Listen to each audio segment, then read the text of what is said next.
why? Even in our own time, we have seen that it is possible for a small guerrilla army to defy the odds and conquer a sophisticated superpower. But with the miracle of the oil, God showed us an unmistakable sign of His divine intervention. Only after the menorah burned miraculously for 8 days could we be sure that it was not our own courage and determination, but the hand of God which defeated our enemy. Special customs of Hanukkah. Special prayers for Hanukkah. During the 8 days of Hanukkah, we recite the Al Nissim, the liturgy, and the Amidah, the silent prayer, for morning, afternoon, and evening, as well as in the grace after meals. In the morning service, we also say Hallel, songs of praise taken from the Psalms of David. In addition, there is special reading from the Torah scroll each morning in the synagogue. The Hanukkah Gelt. On Hanukkah, it is traditional to give all children Hanukkah Gelt, or Gelt means money in Yiddish. Of course, this beautiful custom adds to the children's happiness and festive spirit. In addition, it affords us an opportunity to give them positive reinforcement for their exemplary behavior, such as diligence in their studies and acts of charity. Now we'll get into a little bit of interesting potato latke recipe, which of course I am, well, of course there's some very good men chefs, but I am not one, but I will give over this recipe, and if you're interested in more recipes, we have more, so you can just contact us at the address and number at the end of the show. But here's one, if you want to take one down, an interesting potato latke recipe. Because of the great significance of oil in the story of the Hanukkah miracle, it is traditional to serve foods cooked in oil. And just a footnote, in Israel they use donuts, because donuts are fried in oil. Among the most popular Hanukkah dishes is this recipe for delicious potato latkes. 5 large potatoes peeled, 1 large onion, 4 eggs, 1/3 cup matzah meal, 1 teaspoon salt, 1/4 teaspoon pepper, 1/3 cup oil for frying. Grate the potatoes and onion on the fine side of a grater or in the food processor or through with blender with a little water added to it. Add eggs and mix well. Add matzah meal and seasoning and mix well. Heat oil in a frying pan, then add mixture 1 tablespoon at a time into frying pan. When golden brown, turn over and brown other side. And we say in Yiddish, es gesund to hate, as you say that, eat with health. Now another interesting custom besides food, which it seems like on every Jewish holiday there's some kind of special food that's eaten with it, but besides that there is playing the dreidel. Now the dreidel is a 4-sided spinning top, also called a sivivon in Hebrew. On each side is a Hebrew letter, Nun, Gimel, Hey, and Shin. The letters stand for the phrase Nes Gadol Hayasham. A great miracle happened there. It is traditionally used to play a lively Hanukkah game. Each player places some raisins, candies, or nuts into a kitty, and the player takes turns spinning the dreidel. Nun means nothing. You win nothing, you lose nothing. Gimel means you take it all. Hey means you win half of what is in the kitty. And Shin means you lose and must put more into the kitty. The origin of the dreidel. The Syrians decreed that the teaching or studying of Torah was a crime, punishable by death or imprisonment. But the children defiantly studied in secret. And when Syrian patrols were spotted, they would pretend to be playing an innocent game of dreidel. Miracles then and now. What is a miracle? Hanukkah is a time when we emphasize and reflect upon the miraculous aspect of our lives, an aspect of which we are ordinarily unaware. Generally speaking, the sameness of our day-to-day existence suggests to us that life is predictable, that events take place according to a natural order, an explainable chain of cause and effect. But occasionally something occurs that kindles within us a deeper awareness, a sense that something more than natural forces are at work. When such events are so blatant as to defy rational explanation, we call them miraculous. And the heightened awareness they inspire can render us more sensitive to the miraculous dimension within seemingly ordinary events as well. The Hanukkah miracles serve to remind us that God's providence guides all events in every situation. Even so-called natural phenomena, a sunrise, a bird in flight, a wildflower in bloom, are in essence evidence of the miraculous hand of God. Modern-day miracles. In recent times, we have witnessed an extraordinary series of events that can only be described as miraculous. The sudden collapse of a totalitarian regime that had enslaved half of the globe for 7 decades. The unprecedented liberation and emigration of Soviet and Ethiopian Jewry to the Promised Land. The incredibly swift defeat of a terrorist tyranny in the Persian Gulf. And the utter impotence of his efforts to wreak havoc and destruction upon the people and land of Israel and fulfillment of biblical prophecy.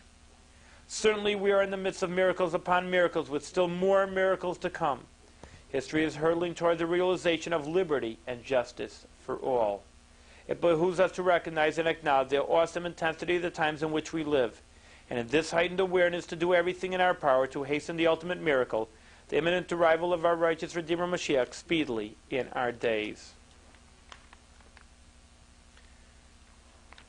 The menorah kindling. How to celebrate Hanukkah. Kindle the Hanukkah menorah on each of the 8 nights of Hanukkah. For the dates and times, see the kindling calendar or look at your Jewish calendar. Use olive oil or paraffin candles large enough to burn until half hour after nightfall for the lights of the menorah.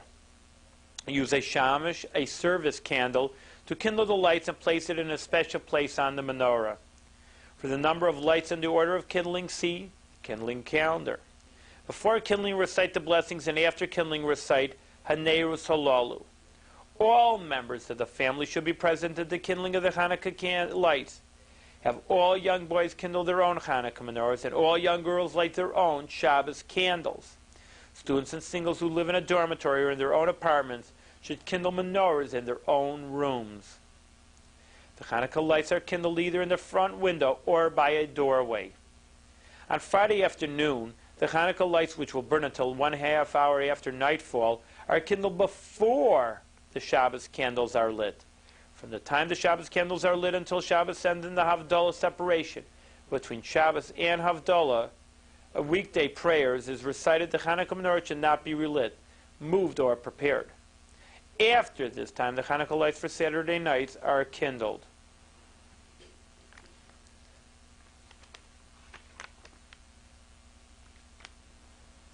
The significance of Hanukkah.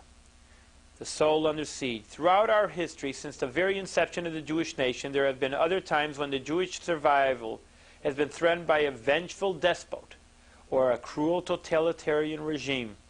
Hanukkah, however, is unique in that it was specifically our spiritual survival that was at stake. War against spirituality.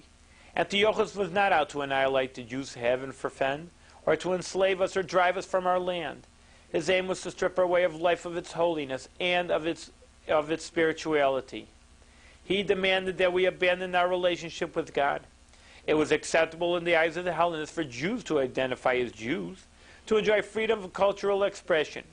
We could even study the Torah, provided that we were willing to approach it not as divine wisdom, but as just another literary or philosophical work.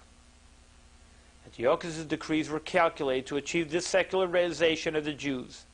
Among the prime targets of his attack upon our religion were the commandments of Sabbath and circumcision.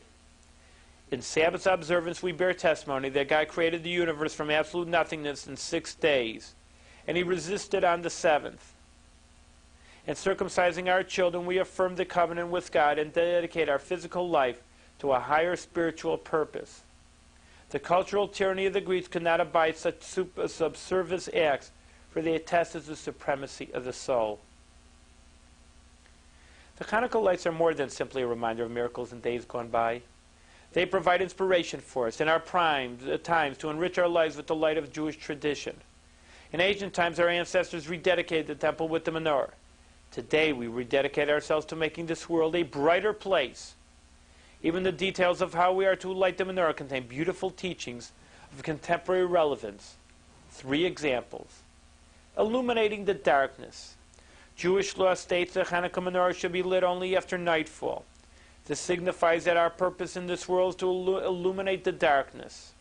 Even in exile, when we cannot easily perceive godliness in our everyday lives, we are able, through the performance of God's commandments, to reveal the divine purpose. Spreading out. The menorah is to be lit either in the doorway or in a front window, that it can be seen outside in the street. This teaches that it is not enough to bring light into our own private domain. We must spread the light and warmth of Torah to the outer environment as well, as far as our influence can reach. And adding light to our own life. Each night of Hanukkah we add another light to the menorah until all 8 lamps shine on the 8th night. From this we learn that in matters of holiness we should always be on the increase, going from strength to strength, and deepening our commitment to the values and traditions of our Jewish way of life. Defiling the oil. The Syrian-Greek desecration of the Holy Temple was another example of their determination to destroy the sanctity of Jewish life. The worship of one invisible and impotent God was replaced with the worship of pagan deities made in the image of man. The Torah tells us that the soul of man is the lamp of God. Just as oil permeates the olive, the divine soul permeates the Jew, and just as the oil burning in the menorah spreads light, the Jewish soul illuminates the world in the performance of good deeds. Defiling the sacred oil of the menorah, the Greeks tried to destroy the Jewish soul. But the soul cannot be extinguished miraculously despite the best efforts of the oppressors. 1 cruse of pure oil remained in the temple, and 1 cruse was enough to rededicate the temple and renew the holy task of spreading light throughout the world. Hope you understand a little bit more about Hanukkah, and we do like you to follow the Hanukkah mitzvos, and if anybody needs a little help in that and needs to get a hold of a menorah, or they need to get us some Hanukkah gelt, of course, we're always happy to oblige and give us a ring at the number at the end of the show. But one of the questions that sometimes people bring out to me and they don't understand is one of the ideas of Hanukkah we brought out was playing with the dreidel. And we said the nun you do nothing and the gimel you take everything in, and it's more like a kind of a gambling game. They say, why is that cognizant with Judaism? Judaism shouldn't allow gambling, and it really doesn't. So how can you allow to play this dreidel? So for that question, which is a good question, we have an article from Professor Schlesinger from the University of North Carolina, and it's titled Gambling and Hanukkah. It used to be a fairly widespread practice among young Jewish people to play cards on Hanukkah. The favorite game was called kvitlach, which closely resembles the game of blackjack. The practice of such games on Hanukkah poses some important questions. It is permissible to play a game the outcome of which is based primarily on luck for money? Is gambling in general permissible? Is participating in state lotteries allowed? According to rabbinical sources, 2 prohibitions may be involved in gambling. The first one applies to cases in which a winner, by taking the loser's money, may actually be engaged in a form of robbery. The loser may have convinced himself, as gamblers do, that he was destined to win, thereby failing to accept the possibility that luck wouldn't be in his favor. Therefore, by insisting that he pay up, the winner is in fact forcing the loser to relinquish money he never genuinely conceded to be his opponent's. However, as Rabbi Moshe Israelis has ruled in the Shulchan Aruch, which is a code of Jewish law, when each player places the amount ventured openly upon the card table, then the winner may take possession of what he has legitimately required. A second prohibition is applied by our sage who said gamblers do not contribute to the common welfare. Quote from the Talmud. And as Maimonides explains, since gamblers engage in idleness, it is not fitting for a man to busy himself with things that do not contribute to the settlement of the world. This reference, however, is to professional gamblers and not to the occasional participant. Although generally frowned upon by our sages, the following antidote indicates that there is a time and place for everything. One day the Posner Rebbe received a moving letter from a woman in distress. She complained that her husband was sick and incapable of work, and she had no means to feed her 6 little children. The Rebbe didn't have the money to help the despondent mother, so he embarked upon a remarkable crusade. He went to his township's merchants club and asked permission to join the game of cards that was in progress. The request caused considerable astonishment to all those present, but of course it was granted. A few minutes into the game, the Rebbe threw the woman's letter on the table, announcing, "Hearts are triumph." All the players read the letter. Its contents plus the very special atmosphere created by the Rebbe's unprecedented visit, a most surprising card-playing maneuver, resulted in their willingly handing over all the money that had been accumulated on the table. This story has many morals, but an incidental point to be learned is, one may take for granted that Posen or Rebbe would not have joined a gang of highwaymen to acquire their loot under any circumstances. However, to join occasional car plays for a short while in pursuit of a highly commendable cause does not amount to becoming an associate of sinners. Undoubtedly, there is no robbery involved in accepting one's winnings for casinos or state lotteries, since the money is willingly handed over. However, is it reasonable to engage in these forms of gambling? No. All wages conducted by commercial institutions are considerably loaded against the customers, who in the indefinite long run are bound to lose. Moreover, the state should not encourage people to take it easy and indulge in pipe dreams expecting to become millionaires overnight. There is much to be said for making money the old-fashioned way, that is to say, to earn it.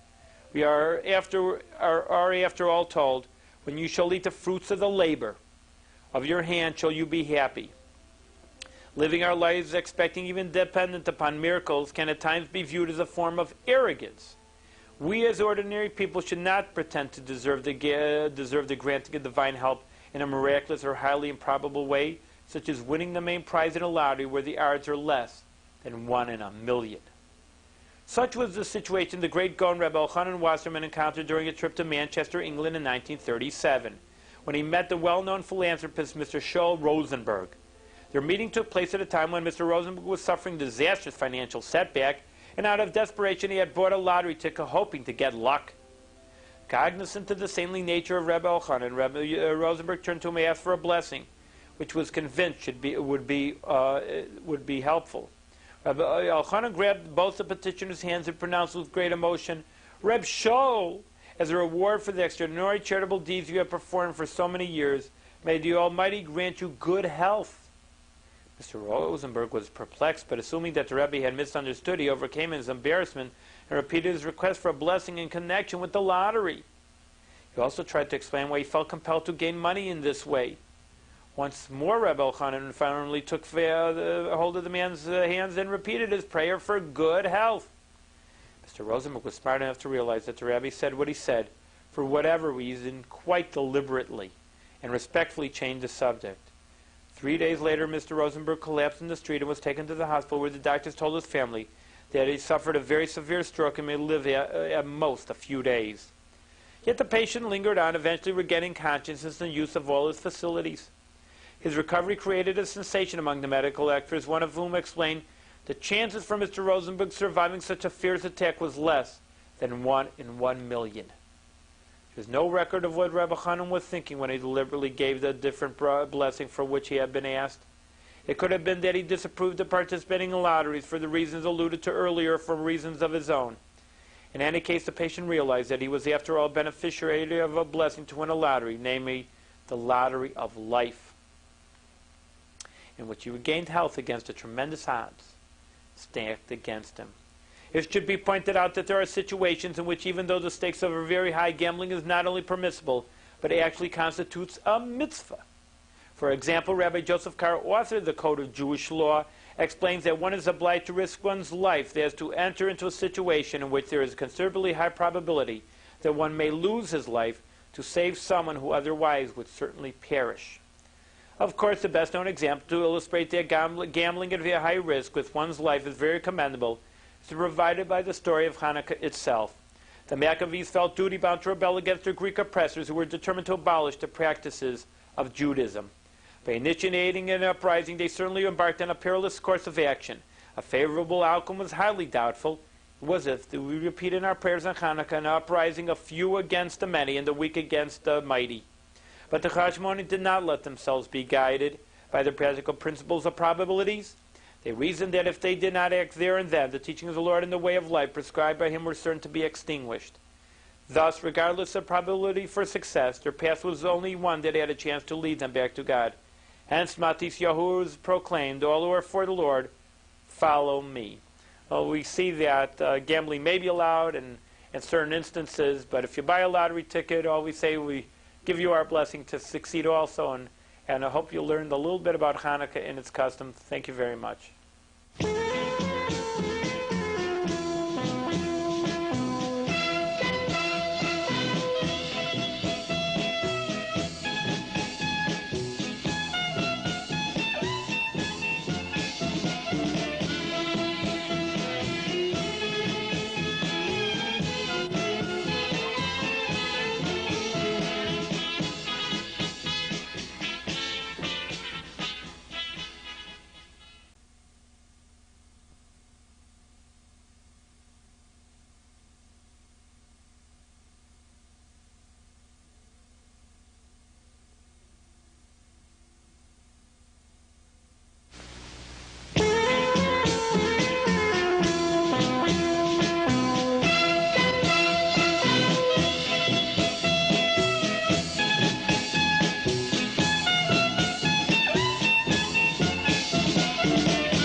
Shalom. Welcome to the Jewish View. My name is Rabbi Nachman Simon with the Delmar Chabad Center, and today we have a special presentation.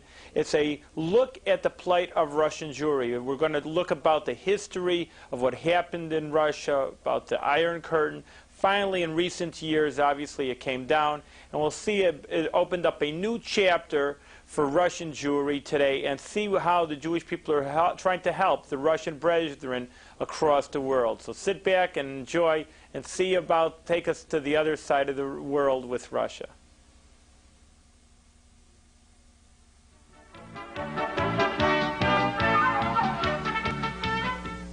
Through the tireless efforts of the unique organization called Ezras Achim, which means to help our brothers, miracles unfolded right before our eyes. The Grand Rebbe and leader of world Jewry, Rabbi M.M. Schneerson Shalita, has foretold us of a year of miracles and wonders. In reply, a nest of summer camps were established in various cities, where for the first time in Russian history, Jewish boys and girls will be able to learn how fortunate they are to be Jews. To accomplish this unprecedented task, Ezras Achim immediately called upon its highly trained and capable staff to leave for the Soviet Union and begin the holy task and mission of helping our brothers. Oh, how great is the feeling to know that right in the spacious square of the so-called Forbidden Territory, hundreds of Jewish children called out in unison the sacred words of the Shema Yisroel, declaring publicly that the Almighty is the sole creator of the heavens and the earth, and in his kindness gave us his holy Torah and divine commandments to study and to follow in our daily lives. To accomplish the desired goals, tons of books, religious articles, food, educational and sports equipment were shipped via airmail to Soviet Russia to quench the thirst of the Jews who have been waiting so anxiously for this miraculous moment. The freedom of religion, the freedom to live as Jews.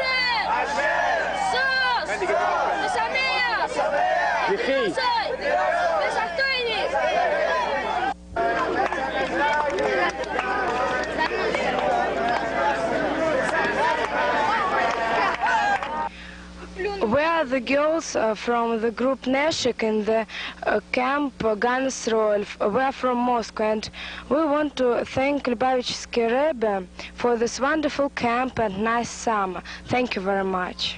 А вот Вики Полякова. Я и другие девочки из группы Нешек из лагеря Ганнес-Ройль из Москвы хотят поблагодарить Любавического Ребе и организацию Ezras Achim за такое прекрасное лето и очень хороший лагерь. Огромное вам спасибо.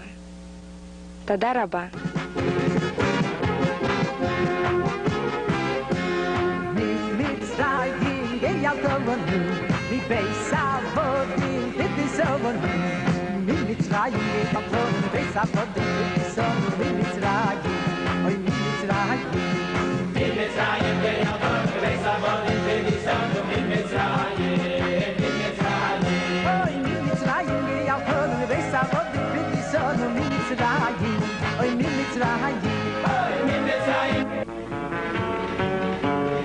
Ezras Achim provides at no charge 2-month stays at Camp Gan Yisrael for children to learn of their important Jewish heritage. The dedicated counselors of Ezras Achim do all in their power to help campers absorb the many beautiful Jewish customs, from learning Aleph Beis to bar mitzvah lessons, lighting Shabbos candles for the girls to putting on tefillin for the boys. Modern kitchens, observing strict kashrut, provide nutritious hot meals. There are sports, swimming instructions, theater arts, and other social activities in keeping with the enjoyment of the Jewish lifestyle and compatible with their present environment.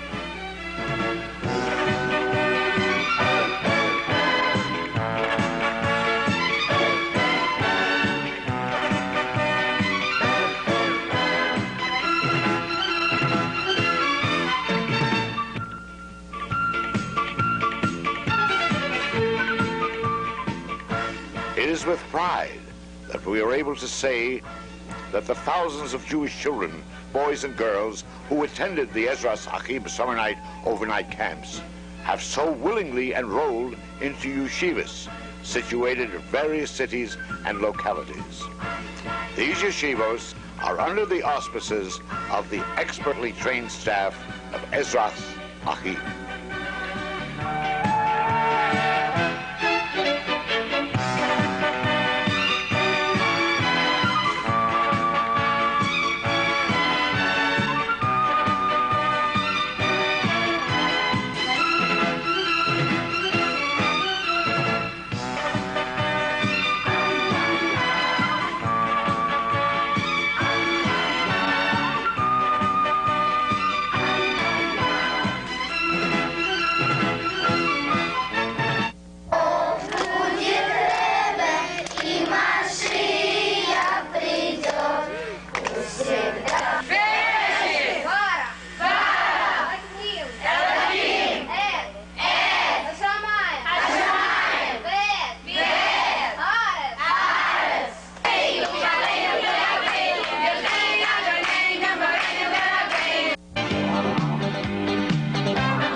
To mention one of so many other instances where Yiddishkeit had finally come out of hiding and appeared publicly in an area which till now is considered forbidden territory. The instance where close to 200 Shabbos candles glowed brilliantly, bringing light to the city of Kyiv and the Ezras Achim summer camp.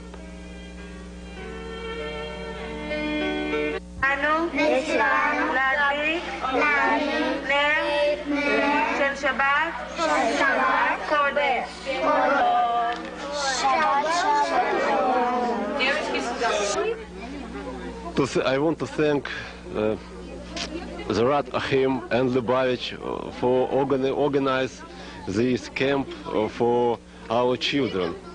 I'm happy that our children can to rest at this wonderful camp. They can to learn Ivrit, can to learn English, can to meet very interesting people from Israel and America. They can to find out tradition of Jewish peoples. We cannot give our children this tradition because we don't know this tradition. אני שמח שבת שלי כאן במחנה טוב מאוד. אנחנו רוצים לעלות בישראל. Now they have very good chefs here. But tomorrow is new people come and they will bring We have such excellent girls that are hard for deficit. We must make it happen.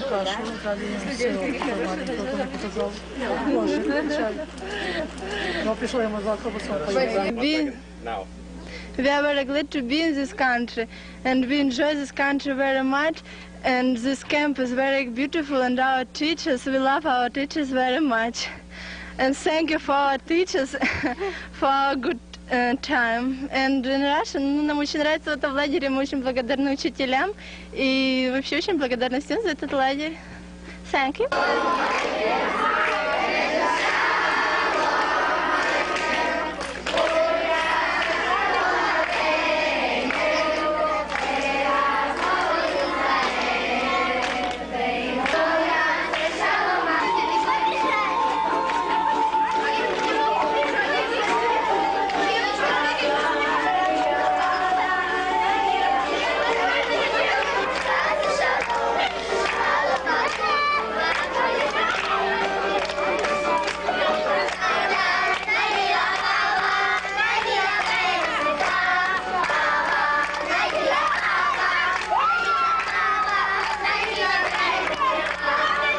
Большое спасибо Любавичу Сребе и Израиля Хим за этот чудесный лагерь. Нам здесь очень интересно, очень интересные игры, очень хорошие и внимательные вожатые.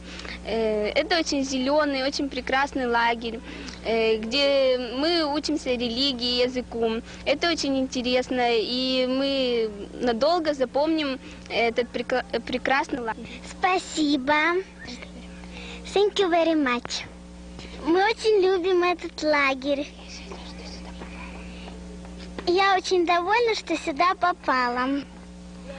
Спасибо Любавичу Ребе за этот лагерь. Здесь очень хорошо. Ата, Адонай, Элогейну, Мелех, Гаолам, Ашер, Кидшану, Бемитвотав, Ветивану, Вегадлик, Нер, Шел, Шаббат, Кодеш. Amen. Shabbat Shalom. Shabbat Shalom. Shabbat Shalom. Shabbat Shalom. Shabbat Shalom. Shabbat Shalom. Hi, my name's Ellen. I'm 16 years. I'm from Kiev.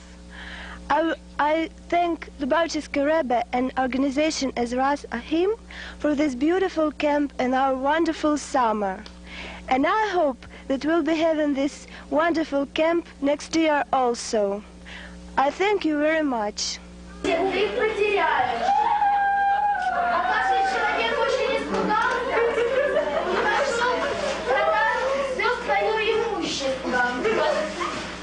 Из-за этого он получил бриллиант, который он положил в свою шапку, и который он носил все время, и который все время носил, не снимая.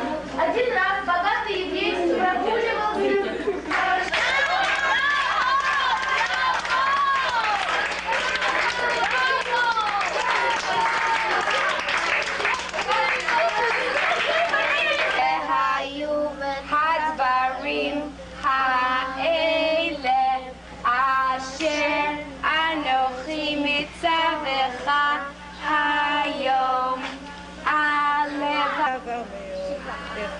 בברכה, עשותו ציווה לנו משה, מורשה שורה, ציווה לנו משה, מורשה ככבוד יעקב, ציווה לנו משה, מורשה ככבוד יעקב, תורה ציווה. Oh, really? Okay. Does everyone know the olive face? Or not? So let's say it together. Let's say it together. Wait, 1, 2, 3. Aleph, Bet, Bet, Gimel, Dalet, Hey, Vav, Zayin, Het, Tet, Yud, Kaf, Kaf, Kaf, Safit, Lamed, Mem, Mem, Safit, Nun, Nun, Safit, Samech, Ayin, Pei, Pei, Pei, Safit, Tzadik, Tzadik, Safit, Uf, Reish, Shin, Sin, Tav, Tzav. anyone know it?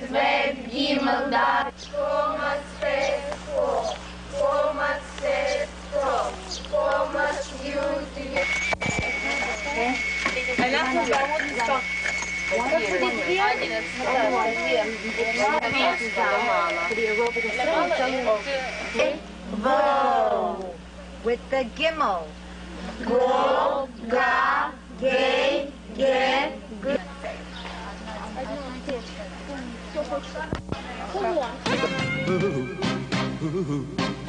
Yiftani beinu v'soyr ha'soy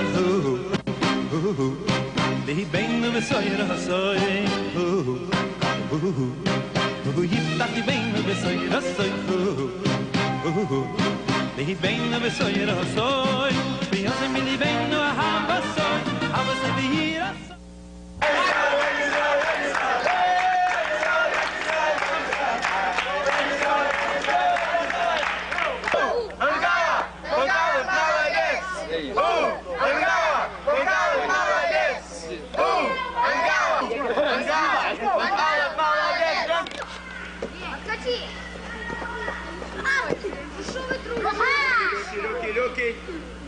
Що ти пів? Я не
Mine in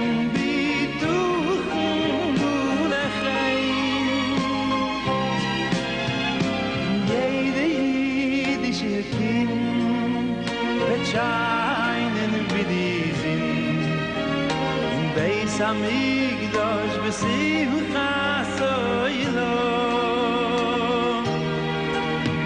es dann wird dir verstehen sie ist toy be alles gewein shui bunim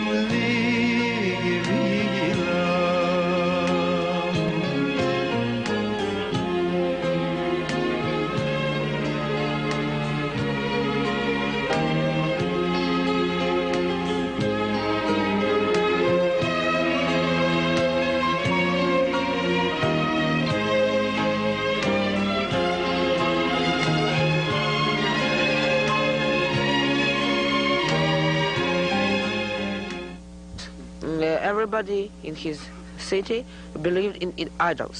So when his father had a big shop in which there was a lot of idols. So when his father went to the city, he came to his shop and damaged everybody. Скажите мне тогда, что было создано в шестой день творения?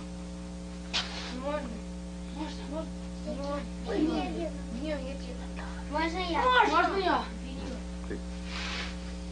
На шестой день творения был создан человек. ואהבת לרעך כמוך. רבי עקיבא אומר, זה כלל גדול בתורה.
Arba kan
Sholem, samchem, oy samchem bevinya sholem. Samchem, oy samchem bevinya sholem. Samchem, oy samchem bevinya sholem. Ay ay ay ay samchem, oy samchem bevinya sholem. Samchem. Oy binyan sholem ay samchem ay binyan sholem ay samchem oy binyan sholem